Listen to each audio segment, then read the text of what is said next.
수에는 형과 나의 이름이 들어간 굉장히 우리한테 깊은 뜻이 있는 그런 곳이거든요.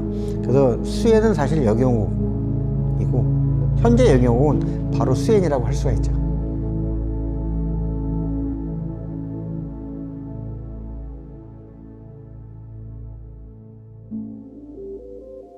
안녕하세요, 역영옥입니다.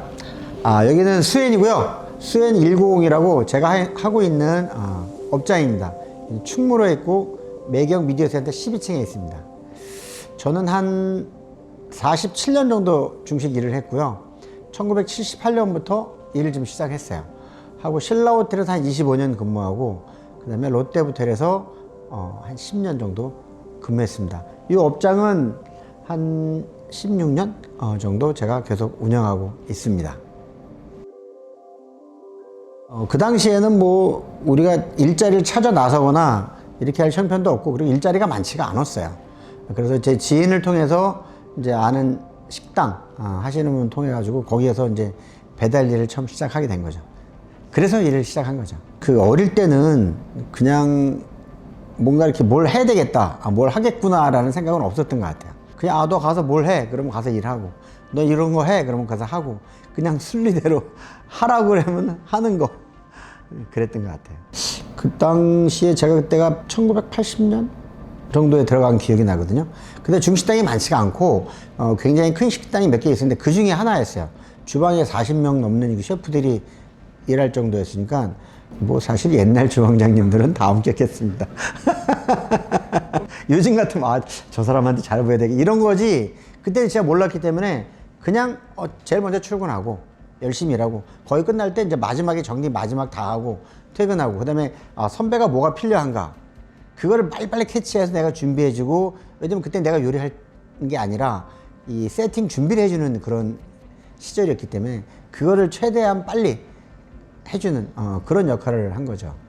그 당시에는 중국 요리의 그런 그 본거지라고 해야 되나? 아무튼 거기서 많은 셰프들이 외부로 배출 많이 나간 데라서 굉장히 그 지명도 있고 아주 유명한 식당이었죠.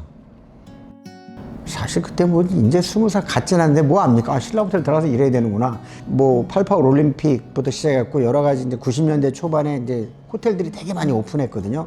그냥 뭐 이렇게 생각 없이 난 여기서 출세할까 이런 것도 아니고 그냥 하다 보니까 했던 것 같아요. 처음 시작할 때가 25,000원 받았으니까 저희 형은 한 5,000원 받았다고 그런 것 같은데, 롯데에서 2만 할 때는 25,000원, 25만 원, 250만 원, 2,000원, 1,000배 좀 안 되게 받은, 1,000배 정도 되는 것 같네요. 2,000이 넘으니까 월급이 우리나라의 성장과 더불어서 같이 올라간 거죠.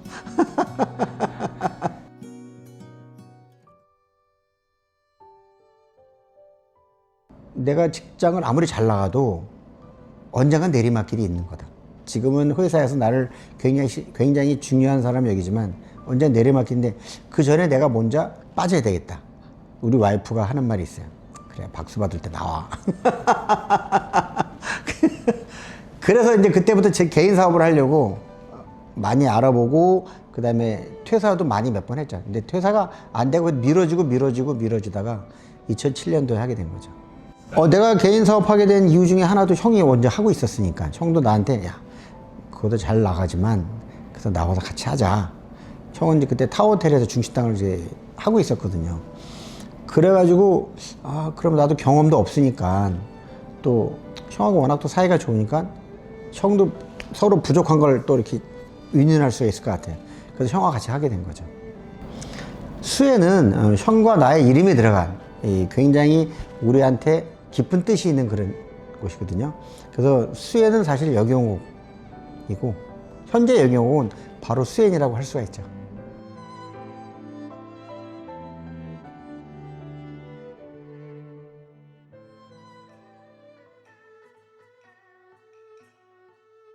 사실은 제가 TV 한참 나가기 전에 신라호텔이 있었거든요. 그래서 이 저변을 좀 확대하고 싶었어요. 중국 내가 알고 있는 지식을 많이 알려주고 싶어서 그 당시 인터넷이 되게 많이 활발하지 않을 때 제가 홈페이지를 만든 적이 있어요. 역영옥의 중국 요리라는. 그때 회원도 2만 넘었어요. 네, 제가 그 컴퓨터를 배워가지고 홈페이지를 만들어 거기서 많은 셰프들의 요리를 사진을 찍어가지고 조리법 다 올리고 막 그래가지고 사실은 그 당시만 해도 약간 보수적이었거든요. 선배님들이 야 그런 거 다 정보 다 공개하면 어떡하냐 이 정도로 나올 정도로. 근데 저는 왜냐면 내가 이제 호텔에 오래 있었고 고급 요리 많이 알고 그다음에 이제 공부를 하니까 이제 요리 역사나 이런 걸 많이 아니까 아 이런 걸 좀 젊은 셰프나 좀 그런 사람들 많이 알려주고 싶은 그런 욕구가 좀 있었어요. 그 원리를 알면은 누구나 다 즐길 수 있는 거거든요. 그 제가 루이라는 식당을 할 때도 사실은 그런 의미로 루이를 했어요. 그 정말 고급스러운 요리지만 이거를 대중화해서 가격이나 이런 모든 면에서 대중화 시키고 싶은 그런 욕구가 있었던 것 같아요. 요리 지식도 마찬가지지만 모르고 먹는 것보다 알고 먹는 게 중시에 대한 그런 이미지가 더 올라갈 수 있고 그러면 이게 저변이 좋게 깔리면 저는 그냥 가만히 있어도 날로 먹는 거죠. 올라갈 수밖에 없는 거지. 그렇지 않나요? 네.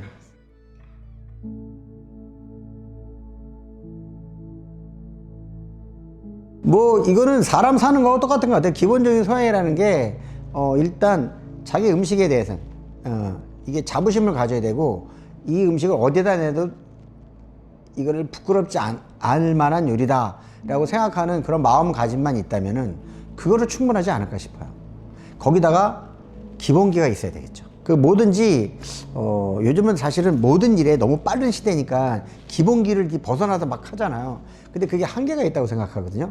근데 뭐든지 기본이 돼야지, 특히 이런 외국 요리는 기본기를 잘 알아야지 이거를 응용해서 새로운 좋은 요리를 개발하거나 더 멋있는 요리를 개발할 수 있다고 생각해요. 기본기가 안 돼 있으면 이게 한계에 부딪혀요. 조금만 올라가도. 이 사람 체력도 기본 체력이 있어야지 뭘 하더라도 계속 이 상승할 수 있잖아요. 요리도 마찬가지입니다. 이 정신적인 기본기도 있고 요리에 대한 지식도 있고 그거를 다 포함한 그런 기본기를 얘기하는 거죠. 물론 인간성도 포함되죠.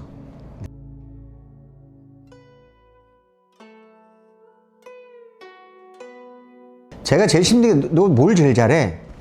꼽기가 되게 애매한 거예요. 왜냐면 남녀노소 다 있고 그렇지만은 누룽지탕은 남녀노소 다 좋아하는 그런 요리거든요. 사실은 이게 귀로 듣는 음식이기도 해요. 귀로 먹는 거다 막 이러면서 이 맛있는 여러 가지 해산물과 이거를 이제 볶아가지고 아까 얘기한 뭐 치킨 스탁이나 뭐 굴소스 이런 걸 넣어가지고 약간 습처럼 만든 다음에 누룽지를 바삭하게 튀겨요.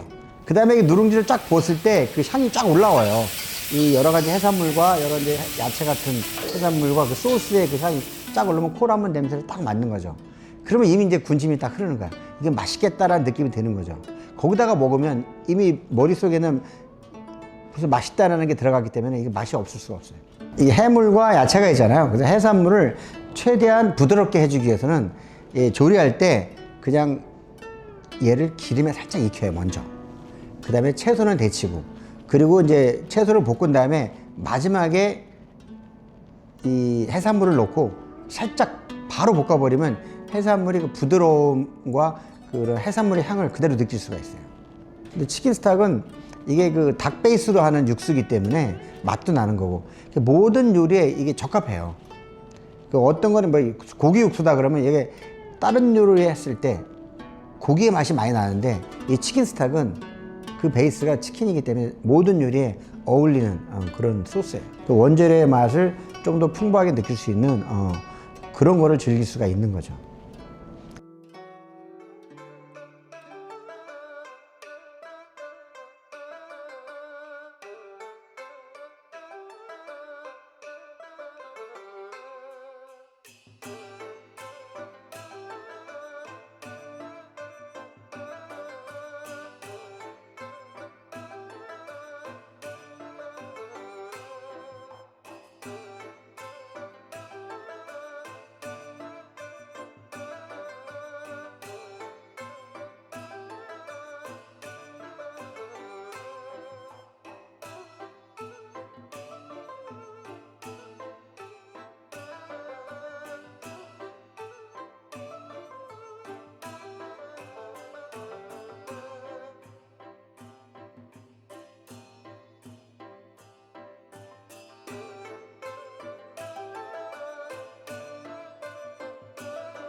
사실 과거에는 중식 끓이면 어른들이 아이들이 모시고 가는 게 아니지. 사실은 모시고 가는 거죠. 모시고 가서 먹고 아니면 상사가 부하 직원들 데리고 가서 먹는 건데 지금은 모든 사람들이 즐기고 싶을 수 있으면 즐길 수 있는 그런 요리기도 하고 또 이 중국 요리가 옛날에는 좀 약간 장르가 좀 좁았어요. 왜냐면 중국에서 넘어온 이 화교들에 의해서 계속 유지된 약간 업그레이드 되면서 유지된 그런 장르만 있었는데 8, 90년대 이후 점차 이런 동남아, 홍콩이나 싱가포르 이런 데서 셰프들이 많이 와서 그쪽 광동 요리 많이 하고 또 요즘은 뭐 일본도 그렇고 미국도 그렇고 해외에 여러 가지 중국식 요리 새로운 장르죠. 같은 중국 요리지만 그런 장르들이 굉장히 많아졌기 때문에 즐길 수 있는 게 굉장히 더 많아진 것 같아요. 그 요리하는 사람은 좋긴 하죠. 너무나 많은 것들이 했기 때문에 공부를 또 되게 많이 해야 돼요. 힘들어요, 그것도. 그러면 요리는 사실 경쟁해야지 실력이 늘고 더 많은 사람이 즐길 수가 있어요. 경쟁되지 않고 모든 거 폐쇄적으로 나만 잘 돼 이러면은 얘가 절대로 발전이 안 되거든요. 지금은 굉장히 다양한 이런 음식들이 오기 때문에 서로 경쟁 상대이면서도 서로 배워가면서 할 수 있기 때문에 이 발전하는 데도 굉장히 도움이 된다고 봐요. 요즘 젊은 셰프들은 한 30만 돼도 급해요. 왜냐면 주변에 이런 다양한 이 매체나 나오는 사람들이 되게 많잖아요.